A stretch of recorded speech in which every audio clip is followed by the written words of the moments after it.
Hello, my name is Tristan Gurney and I'm Curator of Chamber Music at Sage Gateshead. Tonight would have been the final concert in our Small is Beautiful Chamber series in Sage 2, and would have featured our wonderful chamber pianist in residence Alice Beetson alongside our familiar Royal Northern Sinfonia players. Would have been celebrating the music of Beethoven, 2020 being the 250th anniversary of his birth, alongside the music of Alfred Schnittke. We've put together a playlist of the programme so that you could enjoy it virtually tonight, and I thought I'd just say a few words by way of introduction. I chose the pieces for the programme because they all did something in common. They all look back to the past for their inspiration and influence. In Beethoven's quintet for piano and wind instruments, he is really very heavily influenced by Mozart's earlier example.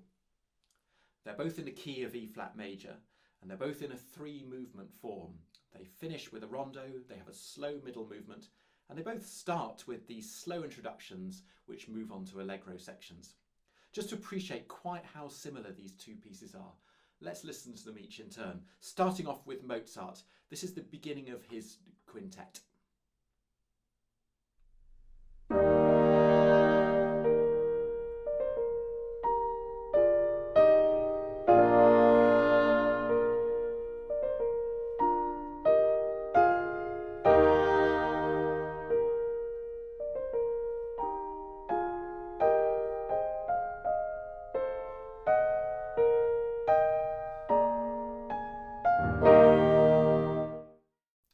And now let's listen to the beginning of Beethoven's.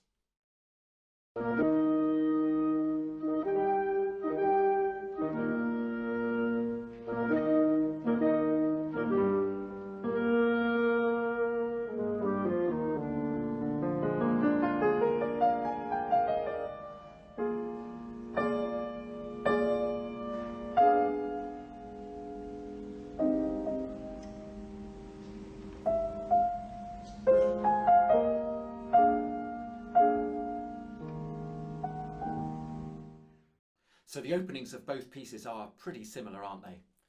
And that carries on throughout. So for example, in the Mozart and the Beethoven, Mozart has these horn flourishes at the end of the first movement, these kind of ba-ba-ba-ba-ba-ba-ba-ba-ba moments like that.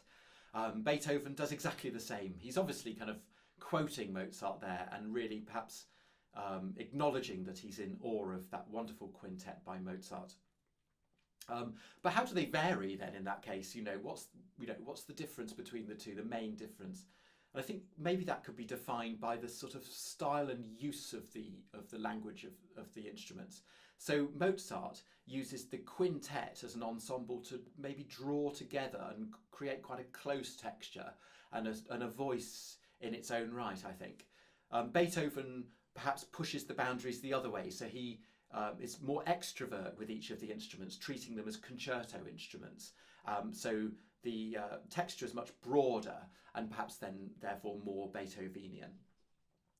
Moving on to the Schnittke, you may wonder what on earth a piece of Alfred Schnittke is doing in a programme of Beethoven. His string quartet number 3 opens in a very unusual fashion. And I think the best way to explain what on earth it's doing there is to go back to some Beethoven, his Grosse Fugue, opus 133. I'll just play the opening of that now.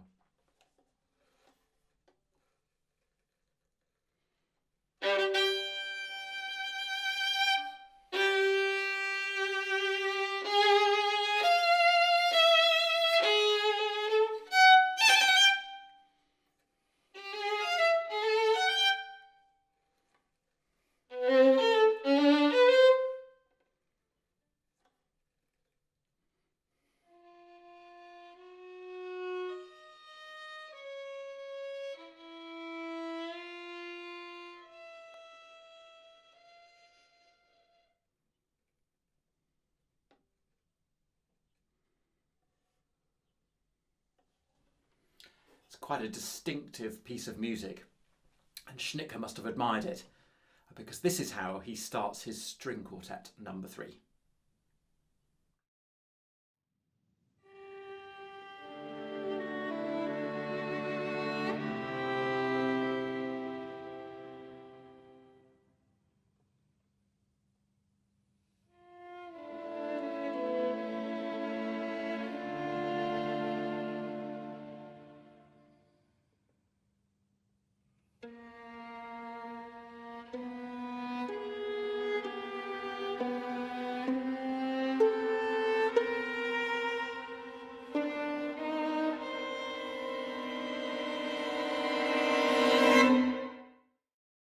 So it's almost a direct quote. Schnittke is quoting the Grosse Fuge there right at the beginning of his own string quartet. But why, you might ask? And I think maybe that can be explained by the fact that he's exploring this own musical language and style of his own, and really pushing the boundaries and really challenging the listener, particularly in that terms of the dissonance and the kind of angular musical style of his own, but at the same time kind of wanting to reassure the listener at the same time by having some sort of reference point and some point of comfort in the music. In fact, he looks further back than Beethoven, and many episodes in the quartet sound like kind of the music of 4 viols playing rather than a string quartet, kind of really referencing back to some pretty ancient music. There's also some quotes from Shostakovich in there too. Again, something familiar for us to kind of cling onto as he takes us on this kind of ride of his own that really pushes the boundaries of tonality and a musical style. It's a great piece, and I hope you enjoy that one.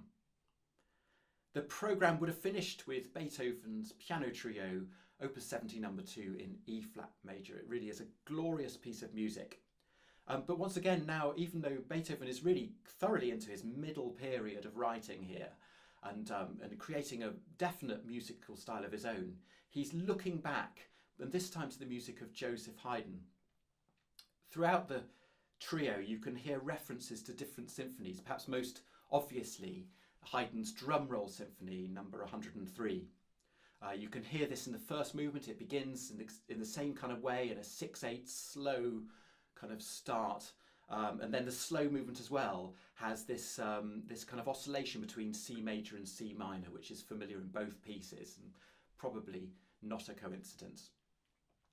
The third movement is particularly interesting though, because Beethoven there looks back and he looks to his own music. So let's have a listen first of all to Beethoven's own Piano Sonata number 12, Opus 26 in A-flat major.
What a beautiful melody that is. And Beethoven must have thought so too, because this is how he starts his third movement of the Piano Trio.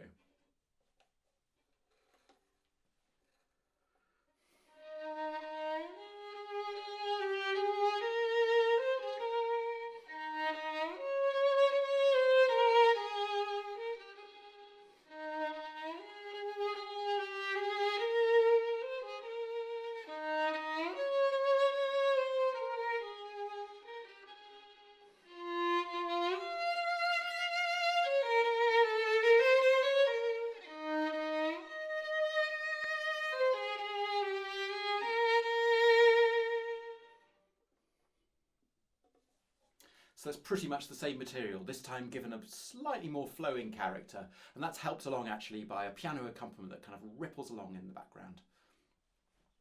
But it wasn't just Beethoven looking back and admiring his music. Schubert admired it too, and that's clearly evident in the fact that Schubert wrote this beautiful impromptu, number 2, in A-flat major, D935.